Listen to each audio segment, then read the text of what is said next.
আটকাতে পারেনি কেউ। দেখছি সকলে সেই মসজিদের জন্য, বাবরি মসজিদের জন্য ইট নিয়ে এসছে নদিয়া থেকে। দাদা আপনারা নদিয়া থেকে? নদী আমরা তেহট্ট বাবরি মসজিদ স্থাপনের জন্য। বাবরি মসজিদের ভিত্তিপ্রস্তর স্থাপনের অপ্রতিরোধ শক্তি। তৃণমূল থেকে বিজেপি সবাই চেষ্টা করেছিল থামাতে, কিন্তু হুমায়ুনকে আটকানোর ক্ষমতা কারোর ছিল না, কারণ তার পাশে দাঁড়িয়েছিল লক্ষ লক্ষ মানুষের আবেগ। রাজ্যের এক প্রান্ত থেকে আরেক প্রান্ত, ভাঙড়, বসিরহাট, ক্যানিং, বাসন্তী, নদিয়া, মুর্শিদাবাদ, যেন জনস্রোত নেমে এলো। মানুষ মাথায় ইট নিয়ে হাজির হাজি রহমানের বাবরি মসজিদের জমিতে। 1992-এর পর যেন আবার ইতিহাস লিখল পশ্চিমবঙ্গ। বছরের পর বছর মুসলিম তোষণ দেখিয়ে ভোট ব্যাংক ধরে রেখেছে রাজ্য কেন্দ্র, কিন্তু আজ হুমায়ুন কবির তাদের সেই আরাম কেদারা এক লাথিতে ভেঙে দিলেন। আজ তিনি শুধু নেতা নন, লক্ষ লক্ষ মানুষের অনুভূতির নাম হুমায়ুন কবির। তৃণমূলের ভিতরেও অসংখ্য নেতা আছেন যারা তাকে গোপনে সমর্থন করছেন। দল থেকে তাড়ানোর ভয়ে কেউ মুখ খুলছেন না। তাহলে কি 2026-এর নির্বাচনের আগেই তৃণমূলের ব্যাগে ফুটো ধরবে?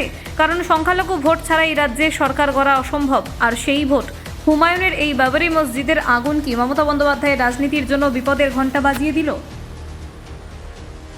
দেখছি সকলে সেই মসজিদের জন্য, বাবরি মসজিদের জন্য ইট নিয়ে এসছে নদিয়া থেকে। দাদা আপনারা নদিয়া থেকে? নদী আমরা তেহট্ট থানা থেকে। কেন আসলেন? আমরা এসেছি বাবরি মসজিদ স্থাপনের জন্য। বাবরি মসজিদ শিলান্যাস সবাই তার জন্য ইট নিয়ে? হ্যাঁ, ইট নিয়ে এসেছি আমরা। তাকে এই বাবরি মসজিদের জন্য গত পরশুদিন বহরমপুরে মমতা বন্দ্যোপাধ্যায় আসেন এবং ফিরহাদ হাকিম তাকে সাসপেন্ড করেন পার্টি থেকে, টিএমসি পার্টি থেকে। কি বলবেন? খুব নিন্দনীয় ঘটনা, খুবই নিন্দনীয়। খুব খারাপ করেছে, খুব খারাপ ঘটিয়েছে। হ্যাঁ, আমাদের মুসলমানদের সাথে যা করেছে আমরা যোগ্য জবাব দেবো। আমরা মানে আগামী ভোটে বুঝতে পারবে সেটা, তাই বলছেন? এর ফল পাবে? হ্যাঁ, এর ফল অবশ্যই পাবে। এর ফল পাবে? হ্যাঁ পাবে, অবশ্যই পাবে। হ্যাঁ পাবে, পাবে অবশ্যই। হুমায়ুন কবির আমরা আমরা তার সাথে আছি। হুমায়ুন কবির যে পার্টি, হ্যাঁ আমরা অবশ্যই হুমায়ুন কবিরের পাশে আমরা। আপনি কোথা থেকে আসছেন? আন্দলবাড়িয়া থেকে। কত দূর এখান থেকে? এখান থেকে 10-20 কিলোমিটার, 15 কিলোমিটার। আপনারা হুমায়ুনকে ভালোবাসে এসেছেন? অবশ্যই আমরা হুমায়ুন কবিরকে আমরা ভালোবাসি। আমাদের মসজিদটা সুস্থভাবে আমাদের করতে দেন, আমরা এখানটায় আসবো, আমরা সবাই আছি। নারায়ণ তাকবীর, নারায়ণ তাকবীর। হুমায়ুন কবির শুধুমাত্র মুসলিমদের কথা রাখতে, এই মসজিদ বানানোর কথা রাখতে, তিনি যদি বলতেন আমি পারছি না, তাহলে কিন্তু তাকে পার্টি থেকে বাদ দেওয়া হতো না, তাই বলছে অনেকে।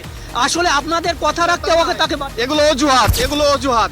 যে কোনো প্রকারে মুসলমানদের পিছে রাখার জন্য, পায়ের তলায় রাখার জন্য এদের যে অপচেষ্টা।